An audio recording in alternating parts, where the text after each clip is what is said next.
Hello，各位大家好啊！好耐一段時間都冇同大家喺呢度見面啦，就好耐都冇拍片㗎啦。差唔多對上一次呢，我就係去澳洲翻嚟啦。澳洲翻嚟之前都已經冇拍一段時間㗎啦。咁差唔多將近都半年時間啦嚇。咁今日就拍呢段片呢，係其實用嚟做乜嘢嘅呢？咁本身其實上個禮拜呢，我就已經係講咗兩篇關於牛熊證嘅一個文章啦嚇。咁其實都錄咗㗎啦，咁但係結果你就錄唔到。咁但係錄唔到就都好啦嚇，咁因為當時都諗其實有個圖喺度咧會好啲，咁所以我就決定就將佢拍成片啦。咁就再講下，亦都好耐冇講呢個牛熊證啦。牛熊證嘅教學片我都有之前有好多嘅，咁大家就當係一個再 update 啦，睇下中間有啲咩變化啦嚇。咁我就分兩段去拍嘅嚇。咁文章其實就寫咗噶啦，咁早晨明燈我哋就出咗，咁但係我今日就係補翻啦嚇，即係用一個拍片嘅形式去補翻嚇咁樣。咁就首先嗱，咁我想講下就牛熊證啦嚇。咁我通常做牛熊證咧，我都一定係會好清楚問自己咧，究竟我做緊啲咩操作咧？咁樣即係我買呢隻落去，究竟我係想得到咁嘅結果咧？咁而喺我嘅世界入邊咧，咁通常得兩種嘅啫，一係就即時波幅，即今日炒即時波幅，即係就做 trade 啦嚇，做 T 啦嚇，大家做 T。咁第二種就係中線嚇，一個中短線嘅一個波幅嘅考慮嚇，即係會係咁樣。咁嗱好啦，咁呢度首先講下 day trade 啦嚇，即時。咁所謂嘅即時咧嚇，咁係咩叫即時啊？即係我係要分上晝同下晝。咁啊，大家亦都知道啦。如果你玩開牛熊證又好啊，期指又好啦嚇，做炒開呢啲咁嘅嘢，炒開啲 day trade 咧，盡量中間咧都唔好留證過時嚇，就唔好將啲嘢留喺度嚇，即係唔好留到第二日先至去清，或者去到上晝買完就下晝先食糊嚇，就盡量就唔好咁樣。除非你好有把握。或者好有理據，我係等嘅。比如我等咩呢？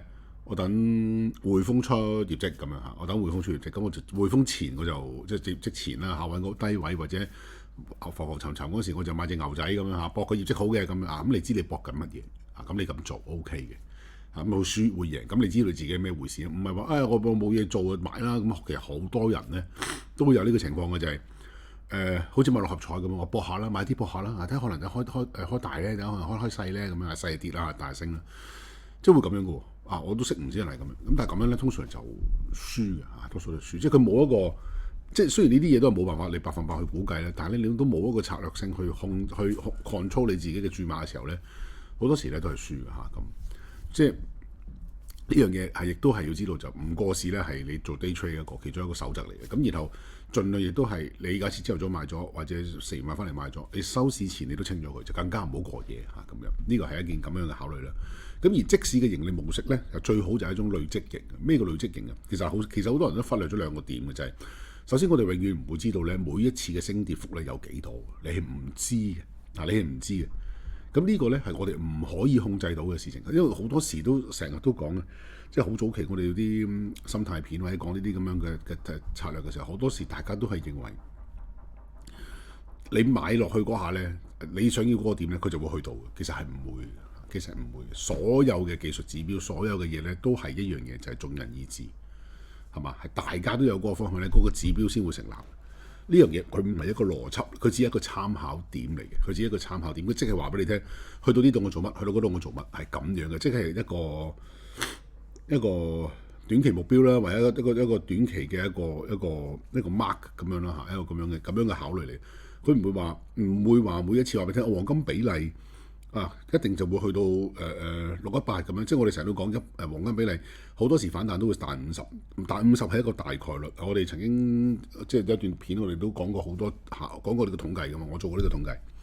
咁呢個你記得就係永遠呢一樣嘢咧，都只係一個參考嚟嘅，佢唔係一定會到。咁如果你去到嗰個參考，你都唔去做你既定嘅嗰個動作嘅話咧，咁其實個參考就冇意思。所以你點解啲人話我哋一定要做 algo trade 啊，做 AI trade，因為佢就冇咗個情緒喺度，係嘛？去到嗰啲位我就做咯，咁樣行咁，所以呢樣嘢係好緊要。你一定話俾自己聽，所有嘅指標我哋早排先喺度講，大家去俾錢去學指標，去學乜嘢？你嘅預期就係學咗呢套武功翻嚟，你就可以贏到一切，係嘛？就可以出嚟即係出個江湖嗰度殺戮啊！話俾你聽我用 RSI， 我用STO 我用DMI 咁樣嚇，用一啲話即係大家都未聽過嘅啲名係嘛？然後就去殺係嘛？咁你諗住你贏到，其實根本上就唔得嚇。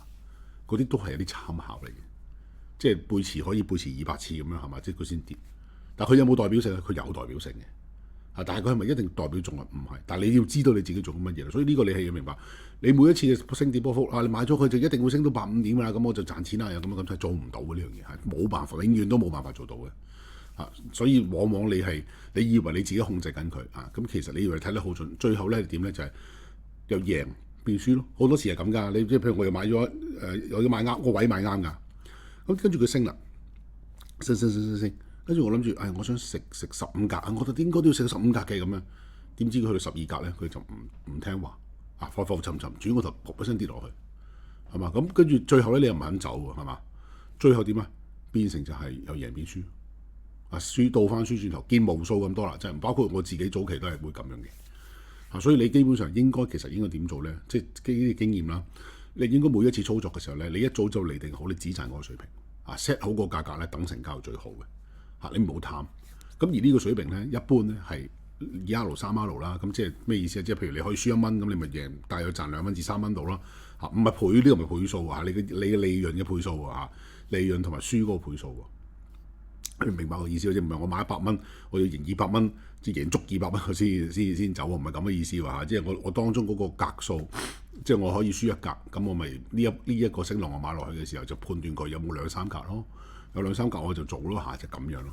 咁而嚟定呢一組數字嘅核心方式咧，就係你先定出你大約想贏幾錢，即係想贏幾多。比如我想贏15格嘅假設啦，我想贏15格，咁即係我可以輸5到8格咯，係嘛？即係一個咁樣嘅範圍咯。咁5格就係你要止損，開始止損個價格咯。因為有時你5格係想止損，但第一你未必止損到啦，可能跌得好快啦。第二就可能你嘅心態就覺得，不如我等一陣咁你就俾埋自己最後嗰下就係2、3格就咁樣嘅諗法。咁不過呢度就我哋試下諗下啦，即係如果我哋唔計算滑價啦，然後最高最低點去咗皮咁恆指其實係咪每一日都俾到單一個有效波幅係有150到200點俾我哋咧？咁樣咩叫去皮啊？去皮即係話我哋就咁睇張圖，高低點係有150點，但係問題你操作嘅時候你操作唔到噶嘛？你唔會永遠都係 sharp 0 sharp 150咁樣賣走噶嘛？係嘛？你一定會俾佢浮動咗上去。呢個位判斷佢即作出一個判斷可以入場嘅信號，係嘛？你都要俾佢10格、20格，10點、20點啊。咁最後得翻嚟嗰個數字係幾多？可能就100點咯，係嘛？咁但係你又永遠都係等15格，你永遠都食唔到咯，係嘛？嗰個狀態就係咁咯。即係呢個你要知道係嗰樣嘢係咁樣發生噶嘛。咁呢個就星星喺前面就冇寫，因為點解咧？關於 set 格呢個問題咧，最近都有參與下呢個牛熊證咧。我發現咧，因為我想拍片咁，我就玩下睇下最近係點啦。咁發現咧就係而家可以係點樣咧？就係我擺15分鐘，差100到150點，即係佢朝頭早佢可能懟緊落去嘅。咁朝頭早特別你係預咗佢遲開價㗎啦。以前係3、4分鐘都開價㗎，4、5分鐘都開價。而家我擺咗15分鐘。佢差100到150點，佢都唔擺盤出嚟。我 set 0.01，我揀特登係揀隻最極端嗰啲，揀啲其實另外一個章節即係另外一條片咧，我嚟緊會拍另外一條片，我就會講下呢個券商個問題。咁我買一條片買咗一隻，佢係啲因為早排都知道啦，啲咁嘅莊家嘅證啦。就發多咗幾個㗎嘛，咁有多咗有啲人開，咁其中有一間咧我買咗，跟住咧我就佢就唔佢個槓桿比例係高啲嘅就冇咁敏感嘅，跟住低啲嘅 sorry 低啲嘅就係冇咁敏感嘅。然後咧佢嗰個咁平啊嘛，我試啊嘛，咁相對平用嘅錢係少啲，咁我就試咗嚟玩，咁我就擺咗喺度，咁擺咗15分鐘，100點到150點浮動咧，浮到我 set 0.01咧，因為我買到最貼價嗰啲。佢唔 fit 我，一路都唔報價喎，10幾分鐘喎，係嘛？即係呢啲當然，即係你係佢好大機會係好多時係開始嘅時候佢係報價係慢啲嘅，但係咧同我券商都好有關係都好有關係，真係好棘手。所以我其中一樣嘢係講嘅就係揀牛熊證咧，第一個我10年前啦，7、8年前我拍片一路喺富途一路喺度講解呢啲嘅時候我都講第一樣嘢揀咩咧？係一定揀街貨率，先揀夠，呢個係經驗嚟。你街貨率低咧，屌真係俾你玩到謝啫，唔好意思講錯我哋。咁啊嗱，另外啦，咁調翻轉，譬如啦，亦都會出現一個情況就係點咧？就係、比如隻牛升緊咧，佢個升幅咧就慢過期指好多喎，期指恒指都好啦，都慢好多喎，都差成20-30點喎。大佬你玩大期嘅話，成1000蚊嘅路喺度嚇，唔見咗咯。所以係相對嚟講咧，都仲唔係咁好。但係呢個情況咧已經好咗啦，已經好咗。啊，在半年前我有講過噶嘛，唔止半年前，1年前到嗰時候講我當時嘅情況嚇，後邊嗰段再講。咁第二點咧就係、喂，散戶咧好多時咧好中意咧一次食好多嘅嚇，要食到盡咧先肯買。咁成日都攞住張圖咧就係睇咧，喂，高低點啊幾多咁樣，結果咧係唔到價，跟住回吐啦。咁最後咧唔走喎，又俾人夾住咗喎。咁最終咧都冇錢贏，係嘛？頭先講啦，其實恒指一日撇去部分最高最低位咧去皮啦，我哋叫下。咁其實真係單一個有效波幅啊，係唔係咁多？有150到200點咁咧嚇，係呢個應該係字水啊。好，補翻啲。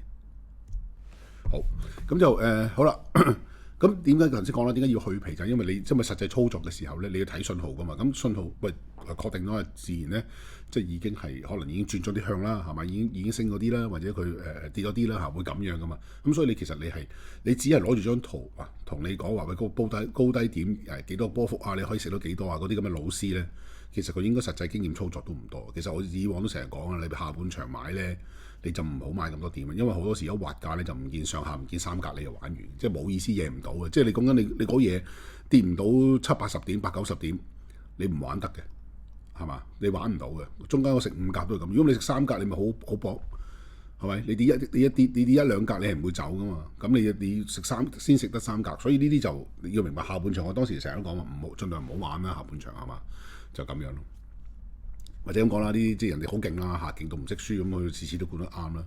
咁所以你落去計盤嘅時候，你係計一個有效波幅，其實就唔係真係即係呢個有效波幅真係唔係次次都咁大嘅。嗱，我哋舉個例子，譬如我哋睇呢條陽燭，睇條陽燭啦。咁當日我哋升咗呢度睇呢個位啦，400幾點。咁但係咧，實際佢高低位咧就只係25,700啦，下到26,000點啦，但係咁樣 around 其實300點，成日就係300點嘅高低波幅，即係咁上下啦。咁喂係升400點，但因為佢計呢個收市價㗎嘛，係嘛？咁彈上其實呢度就等於即係換咗一個角度就其實等於裂口啦，裂口就升咗咁多，又開波升咁多啦咁啊。咁所以呢個就你食唔到嘅，除非你夾埋買。如果唔係你就做唔到㗎嘛，呢個位係咪？咁我哋睇下啦。咁佢當時個走勢係咁樣，即係呢個上落個波幅係咁樣。咁你要點樣先食到呢個咁高咧？你由呢度食上去喎，咁都唔係呢度啊，因為咧佢係一開波呢個 mark 唔到嘅，一開波你呢度都差唔多啦，差唔多呢個位啦。但係 around 呢個位啦，食到你呢度錯，你點樣咁咧？可以喺呢個位買啊？唔會嘅。首先，如果用我嘅方法買，就一定係升穿咗均線先，係嘛？升穿咗均線，呢度追唔追啊？追喎，可能你追上啦。咁當你呢個位買到啦，係嘛？around就呢度2577差唔多爭咗100點㗎啦，係嘛？差唔多爭咗100點。然後我要捱喎，食唔食糊啊？呢個位梗係食糊啦，係嘛？你教出入信號呢啲一定係呢啲位要食糊，即係會食糊啊。咁你呢度257，你買嗱，當你呢個位買到啦嚇，258到呢度259先得100點，係啊！你講張圖話好靚啊，你根本坐唔到去，明白嘛？明個意思，即係大家都贏15點，但係譬如大家都贏15格，你係唔應該選擇。你係咁樣食15格，你呢個位要走嘅，你都分鐘都喺呢度就走咗，即得翻幾格嘅啫。呢個係現實嚟噶嘛，個現實就係咁樣啊嘛。你再睇下其他日子，譬如呢啲，譬如我哋舉呢條啦，呢個第2日啦，遲一日啦，嗰個 sorry 呢度好呢個位，對冇辦法睇到啦，我話篤個貓屎上去啦，就上喺右上角嗰度，中間右上角嗰個位置，咁啊最低係25,471啦嚇，最高就25,800啦，大約咁即係大約300點，又係300點啦，大約300點左右。咁你篤翻呢張圖睇，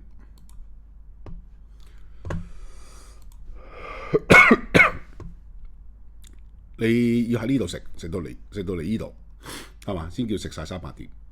咁但係好啦，呢度如果你問我呢個位我買唔到喎。係嘛？冇任何信號買嘅喎，咁我去到邊度？我要去到呢度先買，即係呢度啦，但係呢個 round 呢個位置啦，25,750啦，大約。咁好啦，唔住呢度我可能會加多一注。如果我買就可能呢度會加多一注，又喺呢個位置加一注。咁或者喺呢個位置加一注。咁好啦，挫落嚟一下，再平，我分鐘呢度都已經食糊啦，係咪？呢度大約 around 唔到100點，80點到啦，我已經食糊啦。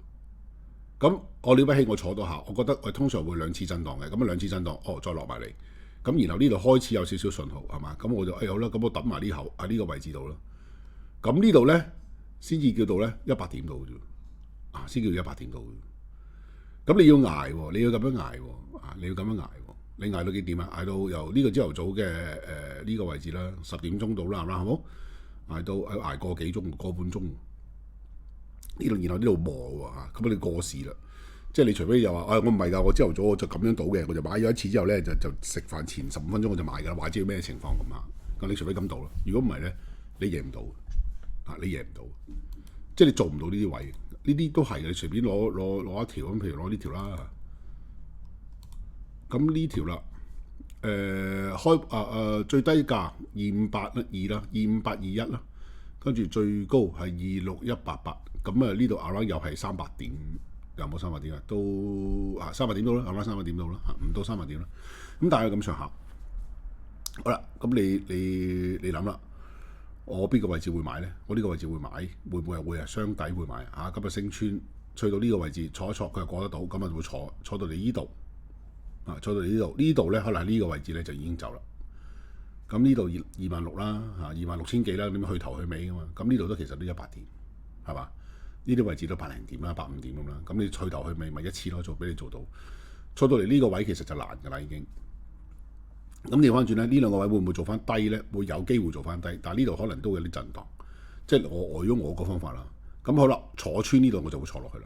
但係呢度咧，佢幾次都唔過咧，我哋都會走嘅，即係可能喺呢啲位置就會走啊。2605啦，當佢嚇，咁啊當喺呢個位置啦，2605，咁啊100點到啦，啱啱係嘛？但係100點到。其實好多時佢根本上都冇我哋想要，哇15格啊20格啊做唔到啊！你坐好長得，但係你短炒唔係咁樣炒我哋短炒唔係咁樣炒，你可以睇分鐘圖都一樣分鐘圖可能你就仲簡單啲啦即係你如果你即係中意睇慣呢啲，咁呢啲咪雙頂，呢啲位咪再打我穿5天咁咪走咯你又得，你中意用邊種方法都可以，我中意用普遍係用分時圖又會我覺得多啲嘅，就會咁。咁所以其實somehow就係其實嗰個情況就係你係想係咁，但係嗰個現實並唔係咁啊嘛。個現實係俾唔到咁多俾你啊嘛。呢個有效波幅啊嘛，我哋成日講有效個波幅。頭先嗰啲就有效，我哋講解嗰啲就有效個波幅，其實嗰都唔存在咁所以你就好難話贏到。咁既然係咁啦，即係我哋點可以期望每次都贏到好多咧？咁如果你話有興趣研究呢啲，其實你都可以去做啲統計嘅，統計下恆指裡面嘅分時圖1分鐘圖咁睇下每次個波幅區間嗰個俾佢分佈咯，然後你就利用呢啲分佈去設置每次你嘅止賺位咯，明唔明我嘅意思啊？如果係 TG 即係 Telegram 嗰啲朋友股友唔明嘅可以嚟問我啦就去 PM 我啦。咁再上一次已經有啲股友 PM 我噶啦。咁係啦，呢度代表係咩咧？譬如我哋喺個圖上面我哋見到粗略咁嚟定一啲即係一次嗰個波幅嘅範圍啦。咁大約你見到頭先嗰幾個我講嗰幾個位置喺個分時圖見到大約咁樣為之一個咯，係嘛？嗰啲叫有效啊嘛。你當然啦，你眯埋眼，總之話知佢就直頂底咁梗就冇意思啊！你咁樣統計冇用係一啲你嘅心理會覺得哇，我呢度位要走咯，或者技術上我哋嘅門派，我哋嘅武功，我哋係要呢個位要走噶啦。咁你嗰啲位你咪定為一個波幅咯，係嘛？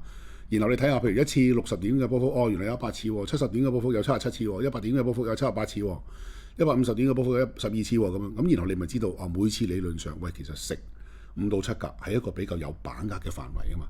係咪啊？咁你睇入去就知道，我每一次我就做呢樣嘢。咁當然啦，呢個我就俾個例子你嘅啫。咁你最緊要係你自己去做一個統計啊嘛。或者你一班人大家統計咗一次，咁統計咗一次呢啲嘢就一路用噶啦嘛。然後每隔一段時間你就 update 一次。你當你參與其中，你就知道佢有冇改變噶啦。你感受到噶嘛。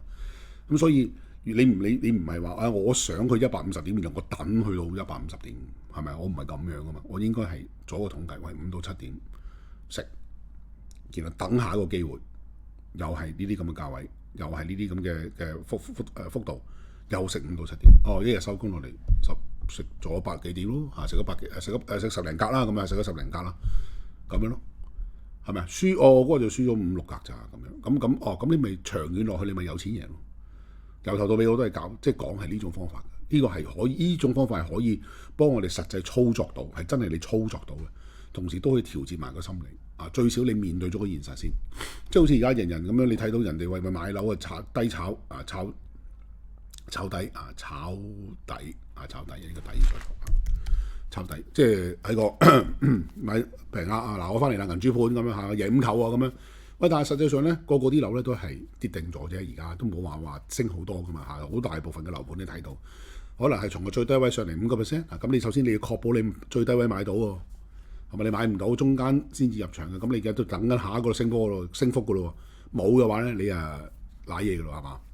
譬如天曬天咁樣，佢要開盤，咪係咁放啲消息出嚟俾你聽咯。咁有幾多人隔咗幾耐之後就低炒就留底摸貨就贏咗100萬，跟住咧租金咪幾多？咁你心紅啊嘛，咁咪推個紅盤，推個盤出嚟咯。咁呢啲係預期管理嚟噶嘛，咁你咪覺得買咪會贏咯，係咪啊？即係咁樣咯。但實際上並不是這樣的，係嘛？不過講又講啦，上年其實8、9月嘅時候，我哋喺早晨明燈已經分享過，應該係要開始買樓噶啦嘛。咁今次似乎都係啱噶啦嚇，不過就唔好期望之後會升好多住啊！即係呢個自住就最好，我唔係叫投資㗎，我就叫自住嘅啫。應該嗰時就真係買啦。其實分咗2次話要應該值得買，但係由再上一次到而家落跌落嚟都係10零隻咁樣嘅啫，唔係太多。咁你買好盤咧，其實都唔係點減。就算以我屋企嘅屋苑為例，都唔係再跌好多，係差嗰啲盤就跌得多啦。好盤都已經係好早就跌定咗啦。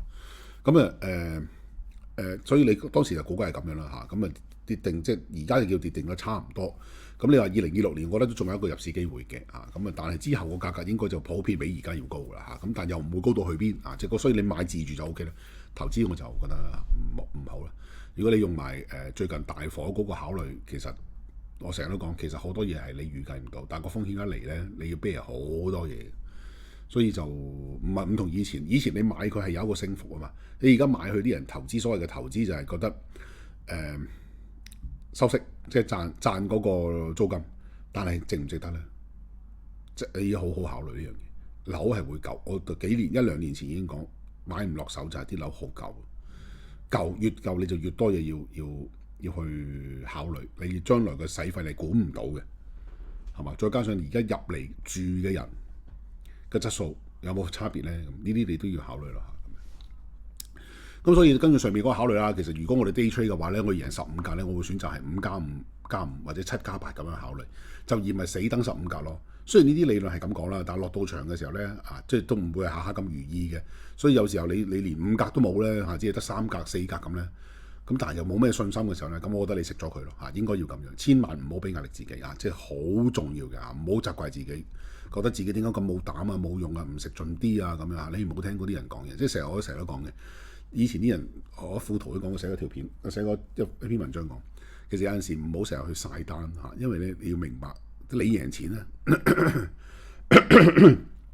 你晒單咧，你係打擊緊咧同你行緊同一條路嘅其他股友啊，嗰啲人可能輸緊錢，見到你咁樣咧，佢會可能會失去耐性啦、信心啦，理智人唔知要失去嘅，但係你會影響得佢好深，嗰個心係好唔舒服即係所以我呢啲覺得贏錢就自己知得咧，你要掉得啦。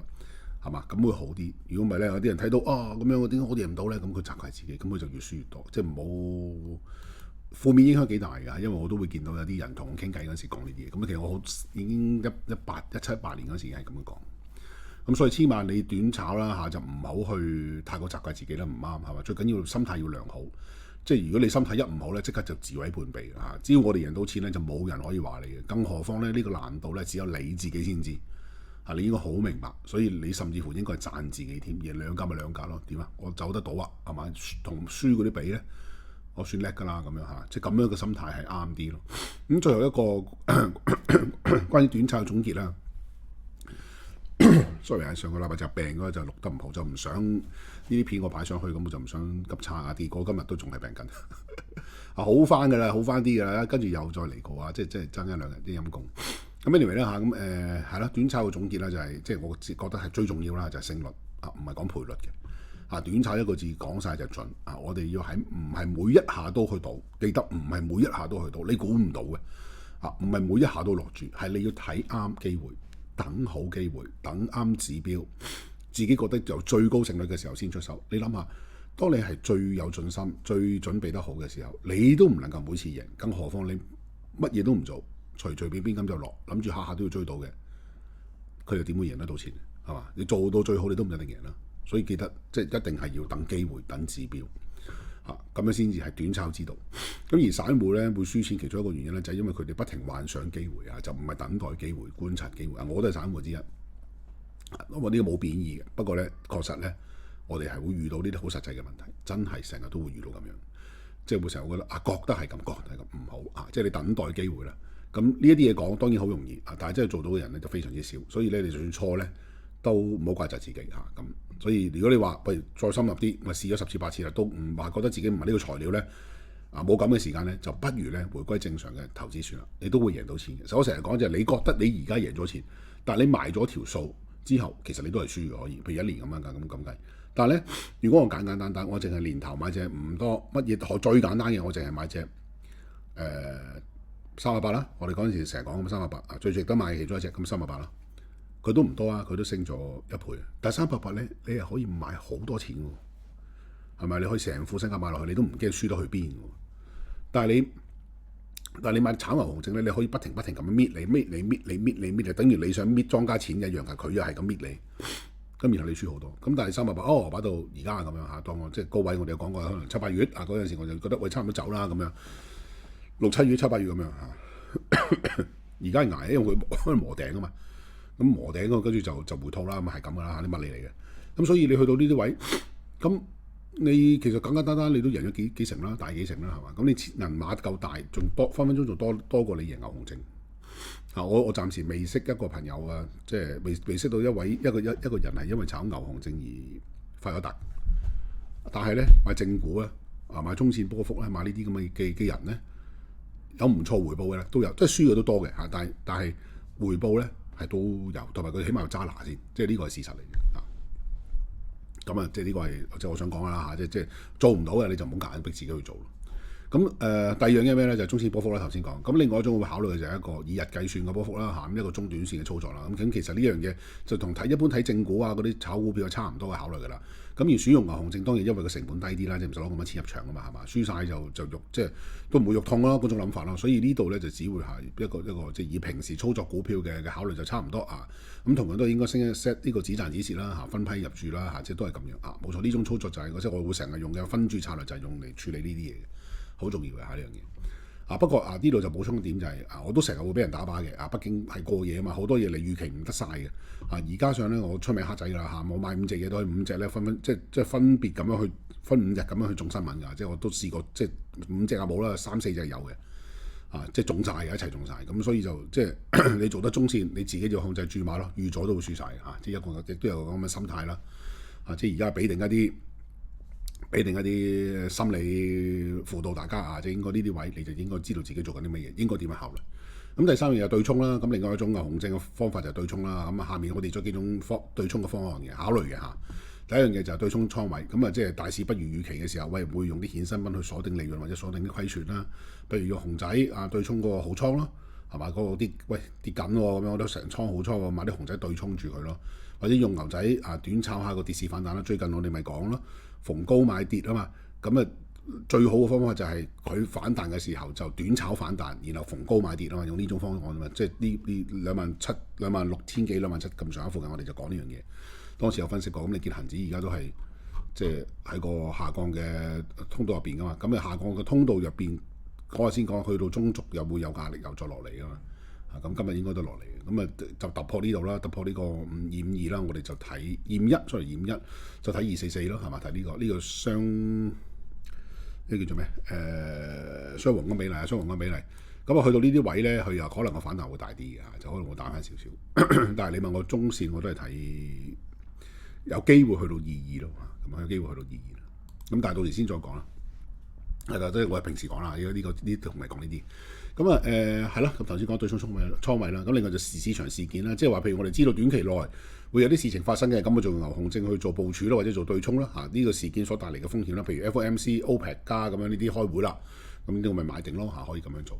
咁啊第三就係盈利風險啦，咁譬如假如呢個就成日好唔係好多人識嘅，但係其實好多人呢個好好用嘅一個方法嚟嘅。啲人大家都攞牛熊證去炒嘅啫。其實牛熊證咧做呢個工作幾好嘅，就點咧？就假如譬如我持有10K 1萬股騰訊嘅，咁而家去到700蚊咯喎，咁我選擇喂呢個時候不如賣晒啲正股佢啦，係嘛？咁啊，但係咧我又驚咧，跟住之後仲有個股份再升噶嘛，即係再有啲部分升幅我輸噶嘛，係咪？我即係贏唔到就輸啦，係嘛？咁咧我就會買入一個份額啦，一定份額嘅牛仔啦。譬如講700真係繼續升到750蚊啦咁我呢啲買咗嘅牛仔咪可以繼續享有後邊部分嘅利潤咯。咁情況就等於高位分住食會一樣慢慢食下。咁但係如果你話股票下跌嘅時候，咁咧我有個損失又冇咁多喎，係嘛？即係譬如我700蚊真係走晒啦，但係咧我買咗啲牛，咁佢升唔到上去啦，咁然後佢跌翻落去687、686，咁我止損啦，咁我輸就輸少少嘅要，係嘛？個好處咪喺呢度咯。贏咧我跟得到一部分，輸咧我又輸唔到，又唔會食咗我骨肉，食嗰個骨肉，因為點解你咁大馬咧，你無端端跌6-7隻咧，你唔肯走啊，跟住就輸落去㗎啦，成日都係咁嘅。但係如果你調翻轉個望咧，嗰個牛熊證嗰度，又唔係幾多錢喎，幾萬蚊咁咪算啦，止損啦咁樣，明白嘛？其實炒股票都係心理，經濟都係行為嚟嘅啫。你呢啲嘢你係要，其實就係要磨滑自己嘅呢啲咁嘅心態，咁你就會即係操作得好啲啊！再叻嘅 trader， 第一就睇得準，第二就心態好，呢樣嘢係事實嚟嘅。咁好啦，咁其實就即係呢幾年我哋都好少炒即係 day trade 嘅牛熊證㗎啦嚇咁，以前係多翻啲。其中一個原因，因為當時我都有分析分享就係話，當時個市場個參與者咧，因為市況唔係咁好咧，所以減少咗，導致啲牛熊證叫價非常奇怪嚇。好多時啲恆指牛熊啊，mark 價可以差6格咁多啊，個股牛熊證出現10格我都見過，10幾格我都見過。所以我覺得牛熊即係已經係好難玩啦當時嚇。咁不過你問我而家適唔適合玩翻牛熊證咧個 day trade 咧咁即係早排就頭先嗰段我都講咗啦，即係我都玩過下，再玩過下就試下啦。咁我覺得而家嘅情況咧就比半年前咧就要好啲。咁呢個可能係因為市場比較旺啦，參與者多咗啦。咁相對而言咧，呢個環境咧都係可以接受。因此咧，即係真係要炒牛熊咧，目前個情況都相對公平啲嘅咁。不過大家就唔好問我啦，邊個莊家好？sorry 啦，呢個地球上咧基本上咧係唔會有好嘅莊家存在嘅。佢哋都只係話衰啲定係衰啲嘅啫。大家都係咁 P K 嘅即係差唔多，所以就唔好話邊個好啲唔好啲啦咁。其他嘅操作方案咁就留翻下集再講啦，好嘛？咁今日就講到呢度啦，多謝晒大家，再見，拜拜。